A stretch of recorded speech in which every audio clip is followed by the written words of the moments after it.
Kun raadiyoo sagalee Ameerikaati.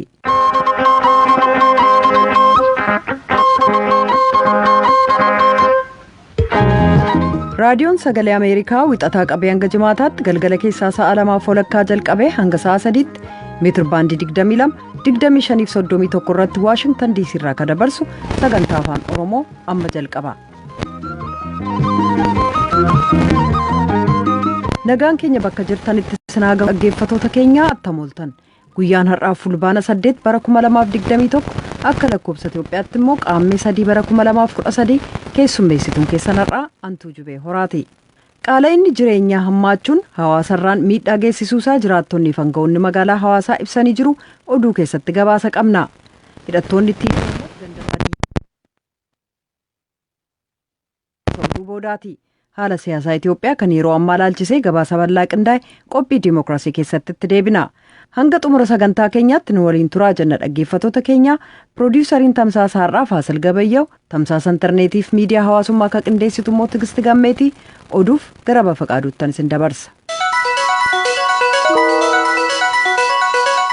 Ashama harka fuunee oduuwwan har'aaf qabnu kunooti. Mootummaan biyya Sudaanii waa'ee reenfa namootan 29 adoolessa 26 fi hagayya 8 laga Takazzee yookaan Seetit keessatti argaman ilaalchisee Ambaasaadara Itoophiyaa gaaffiidhaa fi waamee akka ture Reuters gabaaseera. Reenfi namootanii sun kan argamuu danda'e lammiilee Itoophiyaa baha biyya Sudaanii bakka Waad al-Hulaaliyaa jedhamu jiraataniin akka ta'e kan ibse gabaasni kun akkaataa du'iinsa namoota sanaa irratti wanti inni jedhan jiru. Walitti bu'iinsa kaaba Itoophiyaa jiruu fi dhimma hidha laga Abbayyaatiin wal qabatee muddamni Sudaanii fi Itoophiyaa gidduu jiru cimee akka itti fufe gabaasni Reuters kun himeera. Yeroo ammaa baqattoonni lammiilee Itoophiyaa 10,000 lakkaa'aman Sudaan bahaa keessa yommuu qubatanii jiran, Sudaanii fi Itoophiyaan waa'ee lafa daangaa irratti walgaarreeffannaadhaa fi walitti bu'iinsa keessa akka jiran gabaasamaa jiraachuun isaa hin beekamu. Sanbata dheengaddaa qondaaltonni mootummaa Sudaan meeshaa waraanaa Itoophiyaa irraa fe'amee Sudaaniin seenee to'achuu isaanii ibsanii turan. Guyyaa wixataa immoo ministeerri dhimma biyya keessaa Sudaan meeshaan sun karaa seera qabeessa ta'een kan fe'ameedha jedhee beeksiseera. Akka Reuters jedhetti ambaasaaddarri Itoophiyaa mootummaa Sudaaniin waamamuu irratti dubbi himaan ministeera dhimma alaa Itoophiyaa battalatti deebiin kennan hin jiru. Jiraattonni magaalaa hawaasaa qaali'iinsa jireenyaa irraa kan ka'e rakkachaa jiraachuu isaanii himaniiru. Bulchiinsi magaalaa hawaasaa warreen seera cabsanii gatii dabaluudhaan jiraattota rakkina keessa galchan irratti tarkaanfii fudhachuu isaa beeksiseera. Dhimma kana irratti gabaasa Yoonaataan Zabidiyoosii hawaasaa irraa qindeesse Tujubeetu dhiyeessa. Bulchiinsi magaalaa hawaasaa gatiin waa ittiin bitatan ol ka'uuf qaala'ina jireenyaa ilaalchisuun jiraattotaaf magaalaa hawaasaa akkasumas daldaltoota waliin marii kan geggeesse yoo ta'u, qaala'inni jireenyaa uummata magaalattii mufachiisuun ibsamee jira. Jiraataa magaalattii kataan obbo Girmaa Arheessoo qaala'inni jireenya magaalattii keessatti erga argame baatilee lakkoofsisee jechuun dandeettii uummataa ol ta'ee jira jedhan. Kadaangaan ittiin taasifamne gatiin waa ittiin bitan ol ka'uun oomisha qonnaaf warshaalee irratti jedhan. Yeroon isaa yeroo ayyaana waggaa haaraa waan ta'eef rakkoo jiru daran walxaxaa taasisee jedhaniiru. Kan ogumni isaanii barsiisuu ta'uu dubbatan obbo Adinoo Gaabbisoo qaala'inni jireenyaan miidhamaa jiraachuu ibsaniiru. Bulchiinsa magaalaaf daldaltootaan kan hoogganamu sirni to'annoo wal ta'e tokko diriirfamee kanneen seeraan ala ta'an yoo adaban godhatin rakkoon kun itti fufuun waan hin oollee jedhan. Daldala midhaan irratti kabobba'an jiraataa kabiroon obbo Baqqalee Cuqqaaloo jedhaman nuti daldaltoonni rakkina irratti kufnee jirra. Daldaltoonniif kanneen meeshaalee dhiyeessan shira xaxan gidduutti danqabnee jirra jedhanii hawaasichi garuu rakkoo hamaa irratti kufuusaa hin haalle. Daldala boba'aa irratti kabobba'an magaalattii keessa akka jiran abbaan qabeenyaa obbo Nixaaraa Kabbada qaala'ina jireenyaa dhaabbataan furuuf lafa hin qotamin jiru sanyii midhaaniin uffisuudhaan oomisha dabaluun furmaata filmaata hin qabaannedha jedhaniiru. Adda Hiyoot namni jedhaman gama isaaniin furmaanni jiru waltaanii hojjechuu qofa jedhanii maqaa waldaa oomishtootaan gocha seeraan alaa hammaa ba'aa ta'etu raawwatamaa jira jedhan. Bulchiinsa magaalaa hawaasaatti itti gaafatamaan waajjira misooma daldalaaf gabaa obbo Haayiluu Yataraa daldaltoota seeraan alaa irratti tarkaanfii fudhachuu isaanii ibsaniiru. Jiraattota magaalattiif hawaasa daldalaa waliin marii geggeessame irratti daldaltoota 200 irratti tarkaanfiin fudhatamuun illee ibsameera. Daldaltoonni eeyyaman qabaanne heddummachuun gatiin meeshaalee ol ka'uu hammeessuusaa beeksisanii jiran. Ittaansees kanneen seerarra darbanii argaman kanneen gatii ol kaasaniif itti gaafatamummaa hawaasummaa ofii daldaltoota hambaan irratti tarkaanfii cimaa fudhachuu kan itti fufan ta'ullee ibsaniiru. Marii sana kan geggeessan kantiibaan magaalaa Hawaasaa obbo Tsaggaayee Tukaa gama isaaniin yeroo kanatti kan gatii ol kaasu uummata ka cinqe diina Itoophiyaati jedhan. Gatii ol ka'uun dhiibbaanni hawaasicharraan ga'ee gad xiqqeessuuf qamadii, zayita, sukkaaraaf ruuza dilaalaan ala akka gurguraman murteessuu ministeerri daldalaa kan ibse yoo ta'u, paastaa, makarooniif buphaan immoo kan dilaalirraa kaafame oomisha kabiroo ta'uu beeksisee jira jechuudhaan Yoonaattaan Zabdiyoos Hawaasaarraa gabaaseera. Yuunaayitid Isteetsi maashinoota teknooloojii olaanaa dhukkuba sombaa qorachuudhaaf fayyadanu kanneen gatiin isaanii doolaara miiliyoonii 1 olitti tilmaamanu Itoophiyaadhaaf kenniteetti. Karaa dhaabbata misoomaa sadarkaa addunyaa yookiin USAID uummata Itoophiyaa gargaaruuf kennaman maashinoonni qorannoo TV yookaan dhukkuba sombaatiif gargaaran kun warreen Gen Expert jedhamanu yommuu ta'u, lakkoofsi isaaniis 46 akka ta'e beekameera. Maashinoonni kun biyyattii keessatti guyyaa 2 jalqabee hanga sa'aatii 2tti dhukkuba sombaa qorachuu danda'u jedhamee jira. Kan dhaggeeffachaa jirtanii sagalee Ameerikaati. Hooggantoonni siyaasaa fi ajajoonni waraanaa Sudaan Kibbaa walloliinsa kutaa biyyattii Ikwaatooriyaal lixaa keessa jiruu fi isa gidduu kana lubbuu nama 5 balleesse akka dhaaban Sudaan Kibbaa keessa kan jiru humni naga eegdota mootummoota gamtoomanii gaafateera. Waa'ee kanarratti gabaasa Deevid Moonoo daangaa qindeesse jaallanni gammadaatu harkaa qaba. Humnootiin ittisaa kan Sudaan Kibbaa fi humnootiin waltaatota mormitootaarraa kan walitti dhufe gareen tokko walitti bu'iinsa kana furuuf Taamburaa keessatti bobba'u humnootii ittisaa kan uummata Sudaaniif dubbii himaa akka ta'an Meejor Jeneraal Luul Ko'aan ibsanii jiru. Gabaasaaleen ba'an akka jedhanitti waraana sochii bilisummaa uummata Sudaanii fi humnootii Jeneraal Jeems Naandoofiif amanamoo ta'an gidduutti wal waraansi kun jalqabame. Wal waraansa magaalaa Taamburaa jeeqee jiraattonni akka dhiyeessan godhe kana keessa eenyutu harka qabaasa jedhu irratti himata adda addaa jira. Lo'aang akka jedhanitti loltoonni muraasni kan itti hirmaatan yoo ta'u garuu waraanni guutummaatti kan deggere hin turre jedhaniiru. Kun walitti bu'iinsa waraana lama gidduutti ta'e miti. Qaamota hanga tokko kan gamlameenitu walitti bu'ee jedhan Ko'aang raadiyoo sagalee Ameerikaaf gaafa ibsan. Humnootii wal mormantuu wal waraanee jedhu dubbii himaan SPLM-IO Meejor Jeneraal Laam Gaabri'eel. SPLM-IO damee siyaasaa kan garee mormitootaati. Hojjetoonni gargaarsaa hojii akkaan barbaachisaa gaggeessaa jiran wal waraansa kanaan danqamanii jiru. Akka isaan uummata gargaarsa eeggatu bira dhaqqabaniif mootummaan hojjechuun irraa eegamaa kanneen jedhan jiru. Boordiin waltaatota ittisaa kan Sudaan Kibbaa humnootii naannoo sana jiran gargar fuudhuudhaan muddamiinsa jiru kan dhabu ta'uu dhaadatee jira. Hokkarri kun siviilota gidduutti akka ka'e beenna garuu humnootiin gamlameenitti wal qoodanii iddoo sana jiraachuun dhimmicha caalaatti kan siyaasaa akka ta'u taasisee jedhu dubbii himaa akka ta'an Gaabri'eel. Garuu ministeerri odeeffannoo kan kutaa Ikwaatooriyaa gama dhihaa Wiiliyaam Baayikii akka jedhanitti walitti bu'iinsi Taamburaa keessaa hawaasa gosa lamaa gidduutti kan gaggeeffame miti. Humnootii wal waraanan lama gidduutti malee jedhan. Ministeerri dhimma alaa Yuunaayitid Isteetsi Antoonii Bilinkanii fi ministeerri dhimma alaa Jarman Heiko Maas erga gareen Taalibaan mootummaa Afgaanistaan qabatee booda haala waa'ee biyyattii fi waa'ee gargaarsa namoomaa namootaan gargaarsa barbaadanii fi qaqqabsiisuu danda'amu irratti marii shariikotaa fi jaarmiyaalee biyyoottan lamman waliin dhaabbatan wajjin taasisamu keessummeessaa jiran. Antoonii Bilinkanii gara Jarman deemuu isaaniitiin dura yommuu Kaataariin daawwatan namootaan viizaa biyya alaa qabatanii Afgaanistaanii ba'uu barbaadanu gareen Taalibaanii akka hin dhorkine gaafataniiru. Erga Yuunaayitid Isteetsi dhuma ji'a hagayyaa Afgaanistaanii baatee as namoonni hedduun biyyattiidhaa ba'uu barbaadan ittuu hin bahin hafaniiru. Akka ministeerri dhimma alaa Yuunaayitid Isteetsi roobii har'aa jedhetti walga'iin Yuunaayitid Isteetsii fi Jarman keessummeessan kun waa'ee tumsa farra shororkeessummaa fi waa'ee mirga namoomaa Afgaanistaan irratti dubbachuu mala. Kan dhaggeeffataa jirtan as Waashingtan DC irraa kan darbu raadiyoo sagalee Ameerikaa sagantaa afaan Oromooti.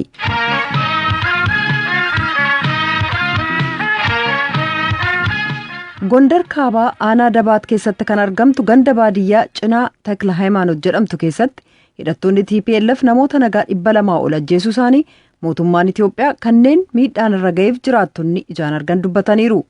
Hidhattoonni TPLF gandattii keessa yeroo turan guyyaa 5 keessatti namoota nagaa manaa manarra naanna'uudhaan ajjeesan jechuudhaan ijaan argine ka jedhan jiraattonni dubbatanii jiran. Gama biraan rooyitersiif Associated Press humnoota Tigraay jechuun kawaamaniif mootummaan Itiyoophiyaa shororkeessaa jechuun ka moggaase hidhattoota TPLF guyyoota darban injifatamuu isa mudatetti taansee namoota nagaa 120 ol ajjeesuusaa aangawoota naannoo maqaa dha'uun gabaasanii jiran. Ajjeechaan sun baatilee darban 10f wal waraansa geggeessameen fixiinsa suukanneessaa ta'uu Associated Press ibsee jira. Dubbi himaan TPLF dhimma kanarratti hanga yoonaa deebiin kennine haa ta'u malee kana dura himannaalee wal fakkaatan ka'an irratti TPLF namoota nagaa irratti haleellaan raawwatu jechuun isaanii ni yaadatama. Asteer Misgaanaaw aangawoota naannoo dubbisuun gabaasaalee rooyitersiif Associated Press waliin qindeessuun Bahar Daar irraa gabaasteetti jaallannee dhiyeessa. Ganda baadiyyaa cinaa Takla Hayimaanot jedhamtu keessa ka jiraatan obbo Attirsaa Kindee haala ture jalqabaa kaasanii raadiyoo sagalee Ameerikaaf bilbilaan akka ibsanitti hagayya 24 lafa gaafa 25tti bariitu bara 2013 hidhattoonni Hiwaat godina Gondar Kaabaa aanaa Daabaat Waqiil ganda baadiyyaa cinaa Takla Hayimaanot jedhamtu seenuu isaanii ibsan. Guyyaa isaan jalqabaa shanan waldhabdeen isaanii paartii biyya bulchaa jiru badhaadhinarraa malee namoota nagaa wajjin akka hin ta'in ega ibsaa turanii booda yeroo duula waraanaan injifatamaa dhufan manaa gara manaatti deemuun namoota nagaa ajjeesuu jalqaban jedhan obbo Attirsaaw.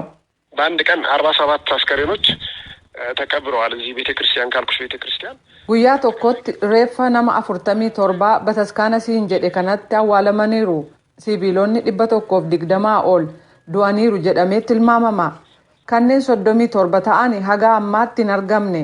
Hedduminaan eessa buuteen isaanii kan hin argamne boolla laga faa keessaa gatamanii argamu. Du'uu maluu jennee tilmaamna. Hiwaat jibbisa uummatarraa ta'uu agarsiiseera jedhan. Ganda cinaa keessatti jiraattonni maatiin isaanii jalaa ajjeefaman har'a bataskaana keessatti walii wajjin sirni boo'ichaa gaggeessuu isaanii bilbilaan raadiyoo sagalee Ameerikaaf kan ibsan obbo Zawduu Kaasa ajjeechaa dhaqqabeen obboloota ofii 4 jalaa ajjeefamuu maqaaf umriin adda baasanii ibsanii jiru. Hidhattoonni kun namoota nagaa ajjeesanii qabeenya isaanii saamuun beeladaalees meeshaa waraanaan ajjeesanii deeman jechuudhaan dabalataan ibsan.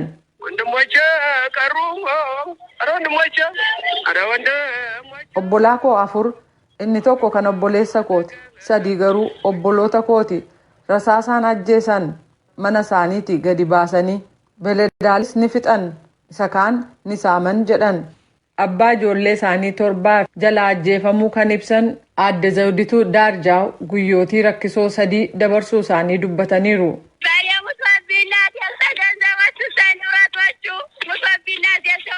Na jalaa du'e rakkoon narra ga'e hedduudha.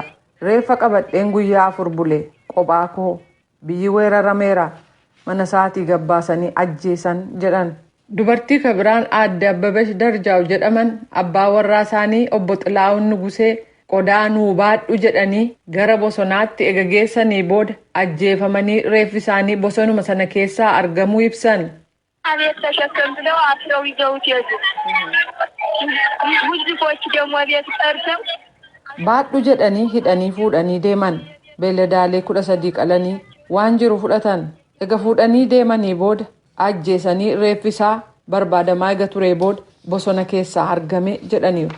Gondar Kaabaa aanaa Daabaat aanaa addaa Waqiil jedhamtuuf bulchaa akka ta'an obbo Kaasaa Mashashaa akka jecha isaaniitti duulli duguggaa sanyii aanaa cinaa Taklaa Hayimaanotitti gaggeeffame maayikaadiraa isa lammaffaadhaa jedhu. Bulchiisa naannoo Amaaraa aanaa Daabaatiif bulchaa akka ta'an obbo Sawunnatu Baalam dhaabbata oduu Associated Pressiif akka ibsanitti hanga guyyaa roobii har'aatti reeffa namoota 123 argamuu ibsan. Kana caalaas argamuu akka malu ibsaniiru. Keessumaa jedhan hagayya 29 ganda cinaa Taklaa Hayimaanot keessatti haleellaan dhaqqabe akkaan suukanneessaadha jechuu isaanii kan ibse dhaabbati oduu Associated Press haleellaan kun kan mootummaan shororkeessotaatiin jedhe Hiwaatii fi kan gabaasa irratti humnooti Tigraay jedhamuun kan maqaan dhahame gareen hidhate magaalaa Gondor to'achuuf yaalii godhee raayyaa Itiyoophiyaan ega fashalee booda kan jalqabame ta'uu dubbatan jedhee jira. humni Tigraay namoota nagaarratti saamiinsa haleellaa boombii fi ajjechaa raawwachuu maqaa obbo Sawunna dha'uudhaan kan gabaase Associated Press ajjechaan kunis dubartoota daa'immanii fi abbootii amantii irratti qiyyaafatee ture jechuun dubbachuu isaanii gabaaseera. Waajjira fayyaa Gondar Kaabaaf itti gaafatamaa akka ta'an obbo Baqqalaa Itbaarak hidhattoonni kun ammayyuu qonnaa keessa dhokatanii waan jiraniif jecha ajjechaan dabalataa jiraachuu akka malu ibsuun haleellaa dhaqqabeen lakkoofsi namoota ajjeefamanii 200 ga'uu akka malu ibsan jechuudhaan Associated Press gabaaseera. Gama kaaniin raadiyoon sagalee Ameerikaa kan isaan dubbise obbo Attirsaa Kindee dilbata darbee qabee hanga har'aatti bosonaa fi boolla keessa reeffa namootaa funaanaa akka jiran ibsanii hidhattoonni Hiwaat tarkaanfii haaloo ba'iinsaa fudhataniin maanguddoo umriin waggaa 70 fi dhukkubsattoota irrattis tarkaanfii fudhatan jedhan kanaafis gargaarsi akka taasifamuuf gaafataniiru. Mootummaan federaalaa kan Itoophiyaa dhukaasa dhaabiinsa gama isaatii eegalabsee booda mootummaan Tigraay jechuun kan of waamu Hiwaat bulchiisa naannoo Amaaraa keessatti aanaalee Dabra-Taaboor, Nifaas Mawucaa, Gaayent, Dabaarqee fi Daabaat keessatti namoota nagaa ajjeesee qabeenya barbadeessuusaa uummanni walakkaa miliyoonaa ta'u manaaf qe'ee isaanii irraa godaansisuun aangawoonni bulchiisa naannoo Amaaraa himannaa yakkaa irratti dhiyeessaa jiran. Ta'us garuu hidhattoonni kun gidduu kan bulchiisa naannoo Amaaraa tokko keessatti haleellaa gaggeessaa akka jiran duula waraanaan iddoo to'atan akka jiru kan amanan hoogganoonni Hiwaat namoota nagaa walitti qabanii ajjeesuu qabeenyaa barbadeessuuf saamuu waliin walqabatee himannaalee irratti dhiyaatan waliigalaan haalanii jiru. Dhimma kana irratti deebii gama Hiwaat argachuuf yaaliin adda addaa taasifame waan hin milkoofneef akka argametti fudhannee dhiyaanna jechuudhaan Asteer Misgaanaaw Baahirdaar irraa gabaastee jirti. Kan dhaggeeffataa jirtan raadiyoo sagalee Ameerikaa sagantaa afaan Oromooti. Dirree Dimookiraasii. Rakkoo siyaasaa Itoophiyaa mudatee tureef mudataa jiru furuuf hayyoonni dhaabonni siyaasaa dhaabonni kan mootummaan ta'in biyya keessaaf alaa yeroo adda addaatti mariin biyyoolessaa barbaachisaa ta'uu yaada dhiheessaa turan. Dhaabni siyaasaa Koongiresii Federaalawaa Oromoo filannoon biyyoolessaa marsaa 6ffaan geggeeffamuu isaa dura mariin biyyoolessaa akka barbaachisu ibsa baasee ture. Haaluma wal fakkaatuun dhaabni siyaasaa biraan addi bilisummaa Oromoo obbo Daawud Ibsaan hoogganamus mariin biyyoolessaa hunda hirmaachise taasifamuu akka qabu akeekuun ibsa baasuun isaanii yaadatama. Eega filannoon biyyoolessaa marsaa 6ffaan geggeeffame booda mootummaan biyya bulchaa jirus mariin biyyoolessaa akka barbaachisuuf akka maricha taasisuuf jiru ibsee ture. Mariin biyyoolessaa maaliif barbaachiseef dhimmoota maalii irratti eenyufaatu mari'achuu qaba gaaffilee jedhan irratti gabaasaan keenya Mitikkuu Faqaaduu dhaabbata siyaasaa dhaabboti kan mootummaan ta'iniif kan mootummaarraa dubbisuun dirree dimookiraasii har'aaf qophii qindeesse qabaa kunoo. Itti aanaa dura taa'aa dhaaba Koongiresii Federaalawaa Oromoo kan ta'an obbo Mulaatuu Gammachuu akka jedhanitti dhaabni isaanii KFO'n mariin biyyaalessaa Itoophiyaa keessatti osoo hin gaggeeffamin filannoo biyyaalessaa gaggeessuun gaaga'ama siyaasaa biyyi kun keessaa ba'uu hin dandeenyetti akka geessuu malu akeekuu himuun rakkoon siyaasaa Itoophiyaa rakkoo waggoottan 150 oliif ture waan ta'eef ammayyuu marii barbaada jedhu. Rakkinni biyya kanaadhaa rakkina siyaasaati. Rakkina siyaasaa kana hiikuu kan danda'u hundumtuu keessatti kan qooda fudhatan yoo waliigalteen uumamuu danda'ame qaama walaba ta'een walitti dhufee kana deemsuun hin danda'ama taanaan nuyi keessatti gammannee fudhannee yaadna. Yaada obbo Mulaatuu deeggaruun rakkoo siyaasaa Itoophiyaaf furmaanni marii hunda galeessa ta'edha kan jedhanii fi dhaabni isaanis waan kanatti ammayyuu akka amanu kan ibsan immoo obbo Jabeessaa Gabbisaa dhaaba siyaasaa ABO obbo Daawudiin hoogganamurraati. Biyya kana keessatti rakkoo bu'uuraa waggoota 50 gangalatanii as gahantu jiru. Sirni biyya kanaa bu'uurarraa sirna gaaffii sabootaa, sablammootaa fi uummattoota biyya kanaatiif akka har'aatti deebii kenne miti. Inni kun marii biyyoolessaa barbaada, furmaata biyyoolessaa barbaada. Barbaachisummaa marii biyyaalessaa Itoophiyaa keessatti gaggeeffamuu qabu irratti kan walii galan garuu immoo rakkoo siyaasaa biyyattiin keessa galtee jirtuuf sababa kan ta'e caaseffama sirna federaalizimii amma hojiirra jiru ta'uu kan himan immoo paartii Izeemaa keessatti koree hojii raawwachiiftuu biyyaalessaa kan ta'an Dooktar Baantee Higgany Taammiraati. ብሔራዊ መግባባት ሲባል Marii biyyaalessaa yommuu jedhamu waggoottan 27 fi 28 dabarsine kanneen keessa caasifamni sirnaa sanyii yookaan afaan giddu galeessa godhatee gatii guddaa nu kaffalchiiseera. Kanaafis ammas gatii biraa akka nu hin kaffalchiisneef biyyis akka biyyaatti itti fufuu waan qabduuf mari'achuun barbaachisaa akka ta'e nan amana.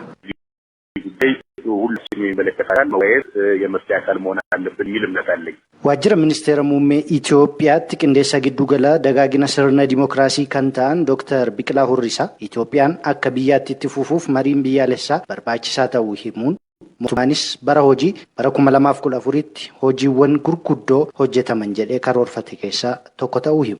Mariin barbaachisu marii hayyootaa, marii namoota muraasaa, marii paartilee siyaasaa osoo hin ta'in marii uummata bal'aa kan hunda hirmaachise, kan hundi sadarkaadhaan keessatti hirmaatee yaada isaa gumaachuu danda'uu fi dhimmi biyya kana ilaallatu nagalcha jedhee itti fufinsa biyya kanaatiif waan danda'u hunda karaa gumaachuu danda'uun mariin bal'aan yeroo fudhate karoorfame sirriidhaan hoogganamu gaggeeffamuu qabaa jechuudha biyya kana keessatti. Kanaaf paartileen siyaasaa akka paartii siyaasaatti marii hin taasisu, qaamoleen biraas karaa gurmaa'ee fi karaa karooraan hoogganamuun dhimma waliigalaa irratti marii taasisuudhaan tokkoon ajandaa irratti marii babal'aa taasisanii irratti waliigalaa dhufuun dhimmoota irratti waliigaluun danda'amu irratti waliigaluu, dhimmoota irratti waliigaluun hin danda'amnetti immoo yeroo kennanii dhimmoota irratti waliigalame irratti waliin tumsanii waliin hojjechuu fi itti fufinsa biyya kanaatiif dursa kennanii hojjechuun baay'ee murteessaa waan ta'eef mootummaan gara fuulduraatti bara 2014 hojiiwwan gurguddoo hojjetaman keessaa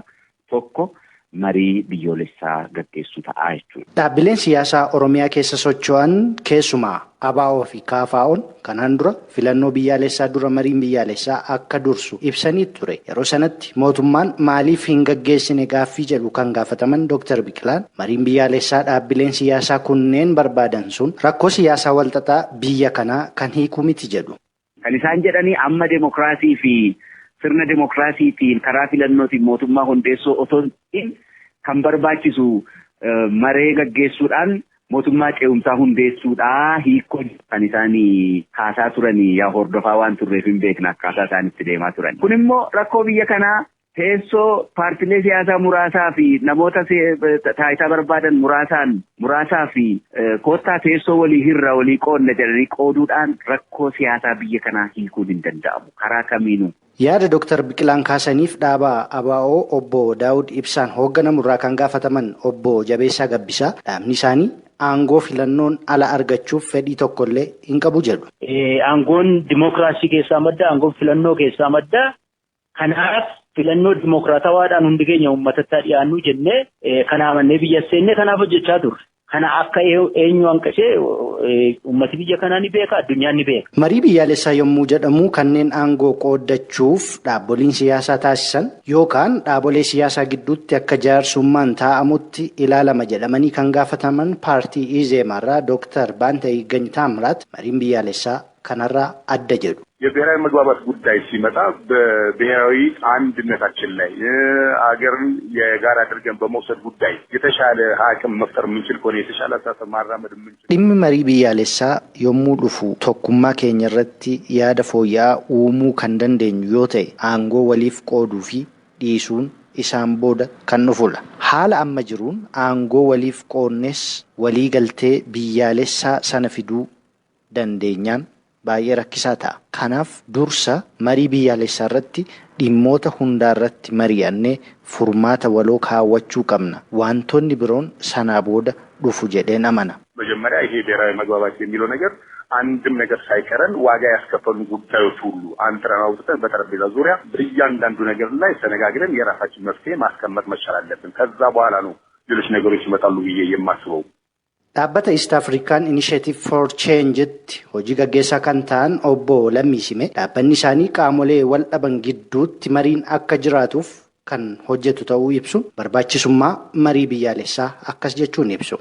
Rakkoolee yookiin hudhaalee biyya tokko yookaan uummata tokko mudachuu danda'an irratti waliigaltee hunda galeessaa fi waloo ta'e sana booda immoo gara furmaata walootti geessu fida jedhamee waan abdatamuufi walmariin biyyoolessaa murtee fi mariiwwan warra kaan irraa adda. Dhaabbileen siyaasaa mariin biyyaalessaa hunda galeessa godhate akka jiraatu ibsaa turan ajandaawwan mariif dhiyaachuu qabu jettan qabdu jedhamanii raadiyoo sagalee Ameerikaarraa gaaffii dhiyaateef obbo Mulaatu Gammachuu akkas jechuun deebisu.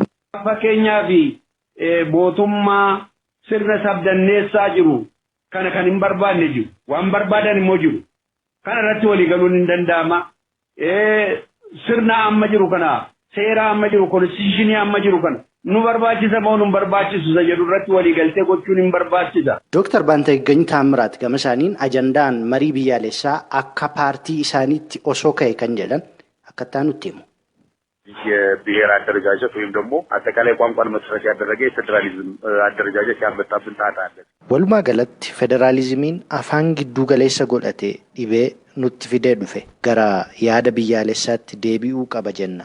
Heera biyyattii keessatti keeyyattoonni hidhaa ta'an baay'een jiru. Fakkeenyaaf keeyyanni 39 lammiilee Itoophiyaa hedduuf dhibee kan ta'e fooyya'uu qaba jenna.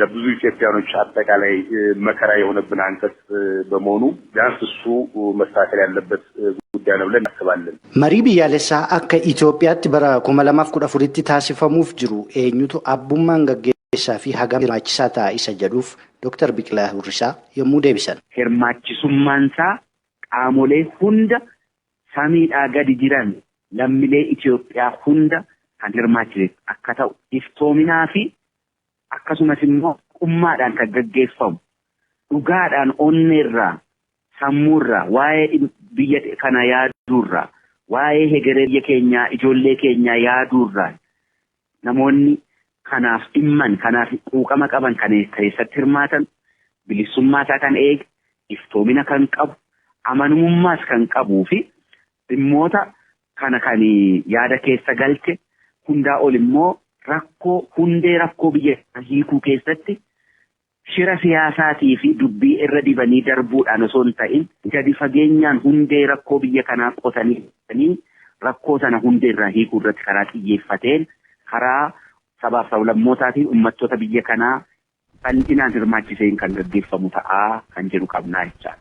Marii biyyaalessaa gara fuulduraatti Itoophiyaa keessatti taasifama jedhamee eegamuuf hagam hirmaachisaa ta'a jettanii eegdu jedhamanii kan gaafataman paartii Izeemarraa Dr. Baantaayigany qaamni dhimmi Itoophiyaa na ilaallata jedhu hundi keessatti hin hirmaatu taanaan ammas rakkicha keessaa ba'uun hin danda'amu jedhu.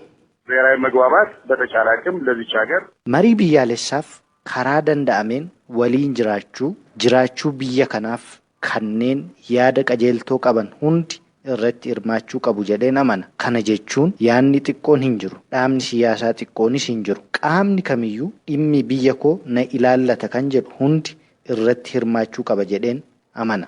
የሀሳብ ትንሽ የለውም የፓርቲም ትንሽ የለውም ማንኛውም አካል የሀገሬ ጉዳይ ይመለከተኛል የሚለው ሁሉ በየደረጃው መወያየት አለበት የሚል እምነት አለኝ። Marii biyyaalessaa tokko gaggeessuuf yoo xiqqaate ulaagaawwan 4 guutuu qabu kan jedhan obbo Lammisime Itoophiyaatti gara fuulduraatti mariin gaggeeffama jedhamus warreen kana guuttachuu qaba jechuun dubbatu. Walmariin tokko walmarii milkaa'aadha jechuuf wantoota 4 guutuutu isarra jira. Tokkoffaa hunda galeessa ta'uu qaba. Qaamni alatti hafu jiraachuun irra hin jiraatu. Lammaffaa ifaa fi bilisa yookaan immoo iftoomina kan qabu ta'uutu irra jira. Kan biraa ajandaan walmariin biyyoolessaa kaasu amma takkuun irratti hin jedhe qaamolee hundarraa kan walitti funaanname ta'uutu irra jira. Mootummaa duwwaarraa osoo hin ta'in yookaan immoo warra mootummaa morman duwwaarraa osoo hin ta'in yookaan immoo iliitii gabaabaa duwwaarraa osoo hin ta'in qaamolee hundarraayyuu walitti qabamuu qaba ajandaan sun. Kan biraa walmarii biyyoolessaa kanaaf qaamni haala mijeessu qaama bilisaa hunduma birattuu fudhatama qabu ta'uu qaba. Gabaasaa Raadiyoo Sagalee Ameerikaatiif qindaa'eef Mitikuu Fiqaaduu Finfinnee.